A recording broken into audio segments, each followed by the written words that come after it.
Dans le Coran, censé être une parole divine de la première à la dernière phrase, Allah parle de beaucoup de choses. Il raconte par exemple des témoignages historiques sur d'anciens prophètes, des lois avec des interdits ou des obligations, des leçons de morale, des descriptions de la vie dans l'au-delà après la mort, soit en enfer, soit au paradis. Mais on trouve aussi parfois dans le Coran des versets où Allah parle des contemporains du prophète Mohammed qui ont refusé de croire en sa mission prophétique et qui l'ont pris pour un fou ou pour un menteur. Et un des nombreux arguments invoqués par les personnes qui ont accusé Mohammed d'avoir inventé sa mission prophétique divine pour des raisons psychiatriques ou malhonnêtes, c'est qu'en tant que prophète divin, Mohammed aurait pu demander à Dieu de faire apparaître un miracle à la vue de tous, afin de faire taire instantanément ceux qui l'accusent de raconter n'importe quoi. Mais durant les 23 années de la mission prophétique de Mohammed, durant lesquelles il a récité au compte-gouttes le Coran autour de lui, Allah n'a manifestement jamais envoyé le moindre miracle à Mohammed, et il s'en est même expliqué à plusieurs reprises dans le Coran. Ma démonstration d'aujourd'hui se basera donc uniquement sur des versets du Coran, et cela pour une raison simple. Ce que je vais juger pour vous dans cette vidéo, ce sont les arguments d'Allah, sa rhétorique, la capacité d'Allah à donner une explication logique sur le sujet des miracles. Donc, j'anticipe d'emblée les contradictions inutiles à répondre à la démonstration de ma vidéo. Ce n'est pas la peine de me parler des hadiths sahih qui récitent des témoignages sur des scènes datant de 2 siècles en arrière, auxquels ils n'ont pas pu assister eux-mêmes. Même si dans un hadith sahih vous trouvez la trace d'un miracle, déjà ça ne contredit en rien le thème de ma vidéo d'aujourd'hui, qui est les arguments utilisés par Allah dans le Coran afin de se justifier, afin d'expliquer pourquoi il ne peut ou ne veut pas envoyer de miracle à Mohammed. Et ensuite, dans le fourre-tout des hadiths, je peux très bien vous sortir un hadith sahih contradictoire dans lequel le prophète Mohammed dit que contrairement aux autres prophètes d'Allah qui ont reçu des miracles, eh bien Mohammed, ce qu'il a reçu, c'est l'inspiration divine. Bref, le sujet de la vidéo, c'est bien la façon dont Allah a justifié dans le Coran pourquoi il n'envoie pas de miracle au prophète Mohammed. Je me focalise donc uniquement sur le Coran et j'anticipe d'emblée une autre objection inutile qu'on pourrait faire en se servant du Coran. C'est pas la peine de me sortir de votre chapeau le premier verset de la sourate 54 qui dit « L'heure approche et la lune s'est fendue », en sous-entendant que Mohammed récite ce verset en ayant eu sous ses yeux la lune coupée en deux. Parce que premièrement, dans ce verset, Allah ne précise pas quand cette lune se serait fendue. Cette lune fendue aurait pu l'être dans le passé bien avant Mohammed, et ce passage peut même parler d'une lune fendue au moment de l'heure de la résurrection, cette fameuse expression coranique, donc dans le futur après Mohammed. La preuve, dans la continuité des versets suivants, les versets 6 et 7 tendraient à prouver que le contexte de cette expression de la lune fendue, ce serait le jour de la résurrection à la fin des temps.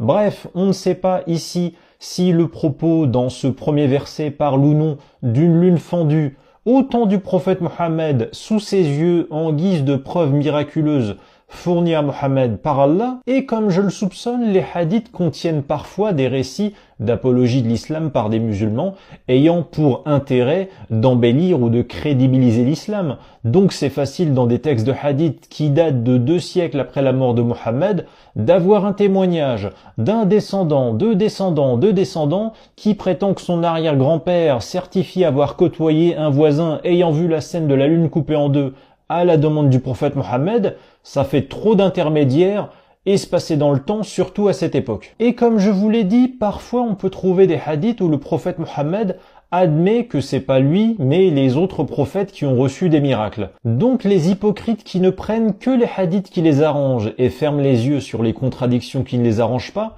si vous voulez les hadiths d'un même recueil, cela inclut d'accepter ces contradictions. Et si vous en écartez volontairement ces contradictions, alors autant n'en prendre aucun. Alors dans le sujet de ma vidéo qui est des versets du Coran dans lesquels Allah explique pourquoi il ne veut pas ou ne peut pas envoyer de miracle au prophète Mohammed, il est donc question de miracles que l'on va définir de la façon suivante. Tout acte qu'un prophète accomplit ou obtient de la part de Dieu dans le but de prouver aux autres qu'il est bien un prophète de Dieu. Du coup, j'anticipe à nouveau une autre objection inutile qu'on pourrait me faire à partir du Coran. C'est pas la peine de me parler du soi-disant voyage nocturne du prophète Mohammed de la Mecque à Jérusalem ou de son ascension cette nuit-là vers les cieux. Ce genre d'histoire dont vous parle peut-être le premier verset de la sourate 17 du Coran ou les versets 1 à 8 de la sourate 53 du Coran ne décrivent pas des actions devant des témoins humains extérieurs. C'est juste Mohammed qui, au pire, prétend avoir vécu ça la nuit, quand tout le monde dormait sans doute, mais il n'est pas question ici de Mohammed qui a annoncé à l'avance qui va léviter et voyager dans les cieux devant témoins. Et d'ailleurs, dans ces deux passages, Allah dit bien qu'il lui a fait voir au singulier, lui, donc lui Mohammed, et lui a fait voir à Mohammed ces merveilles divines durant ces épisodes. Donc c'est uniquement Mohammed qui aurait vécu ces voyages nocturnes extraordinaires. Le seul témoin oculaire de ça, c'est Mohammed au singulier. On n'est donc pas dans le miracle qu'un prophète doit générer ou invoquer devant les autres, devant des humains, afin de leur montrer qu'il est bien envoyé par Dieu. J'ajoute enfin que le sujet du miracle ou du signe divin n'est pas à confondre nécessairement avec la notion plus large de preuve dont parle aussi le Coran. Car parfois dans le Coran, une preuve, ça signifie un objet concret, en effet. Par exemple, la chamelle d'Allah pour les Thamoud, sourate 7, verset 73, qui est qualifiée de preuve. Mais à d'autres moments, c'est le contenu du Coran qui est qualifié par Allah de preuve. Or, la preuve que le Coran est divin, c'est que le Coran dit qu'il est divin, c'est un raisonnement circulaire. C'est le Coran qui s'auto-valide lui-même. C'est pas un miracle, c'est pas un phénomène extérieur au Coran pour appuyer le Coran.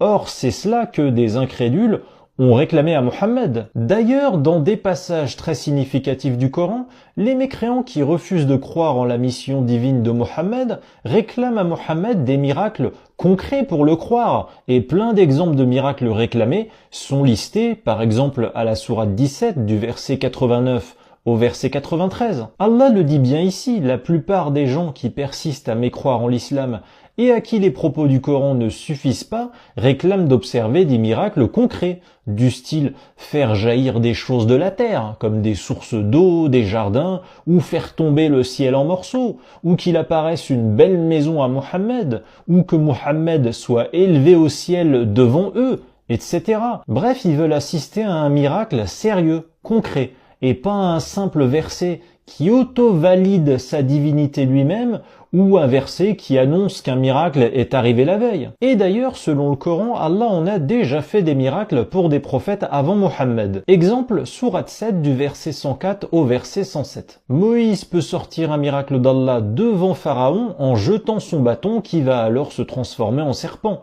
Donc ça devrait être facile pour Allah de reproduire ne serait-ce que ce genre de petits miracles pour Mohammed. Mais je vous annonce un scoop, Mohammed n'était pas un vrai prophète divin, et il le savait, et il avait donc conscience du fait qu'aucun dieu ne produirait le moindre miracle pour lui, capable d'être annoncé à l'instant présent ou à l'avance par lui, visible devant témoins, et voici comment cela est justifié, soi-disant par Allah, dans le Coran. Sourate 6, verset 37, voici ce qu'Allah dit dans le Coran. Et ils disent, pourquoi n'a-t-on pas fait descendre sur lui, Mohammed, un miracle de la part de son Seigneur? Dit, certes, Allah est capable de faire descendre un miracle, mais la plupart d'entre eux ne savent pas. Alors rassurez-vous, c'est normal si cette justification vous semble incompréhensible, car cette justification est en effet absurde. Dans ce verset, Allah dit à Mohammed que quand des gens l'interrogent sur pourquoi Dieu n'a fait descendre aucun miracle divin